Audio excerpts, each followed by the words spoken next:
భద్రాచలం ఏజెన్సీలోని గిరిజనుల బ్రతుకులు కంటతడిని పెట్టిస్తున్నాయి. ఏ చిన్న వ్యాధి వచ్చినా బతుకు మీద ఆశలు వదులుకుంటున్నారు గిరిజనులు. ఆసుపత్రికి వెళ్లాలన్నా వందల కిలోమీటర్లు ప్రయాణించాల్సిందే. గిరిజన ప్రాంతాలపై ప్రభుత్వం సవతి తల్లి ప్రేమ చూపిస్తూ అడవి బిడ్డలను అష్ట కష్టాలకు గురిచేస్తోంది.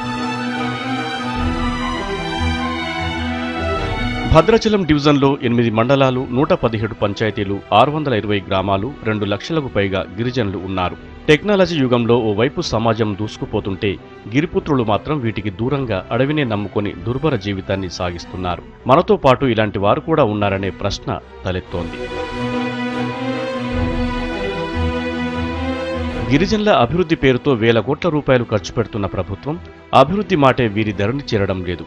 గిరిజనుల సంక్షేమాన్ని గాలికొదిలేసి ప్రభుత్వం నిర్లక్ష్యంగా వ్యవహరిస్తుంది. ఎన్నికల సమయాల్లో గిరిజనులను అభివృద్ధి బాటలో నడిపిస్తామంటూ ఉచిత హామీలు ఇచ్చే నేతలు ఆ తర్వాత వారి వైపు కన్నెత్తి కూడా చూడటం లేదు. 80% ఉన్నటువంటి గిరిజనులకి అనేక రోగాలు వస్తూ ఉంటాయి. దాంతోపాటు మలేరియా ఈ విధమైన రోగాలు వస్తూ ఉన్నాయి. భద్రాచలంలో ఏరియా హాస్పిటల్ ఉన్నప్పటికీ మెరుగైన వైద్య సదుపాయం అందట్లేదు.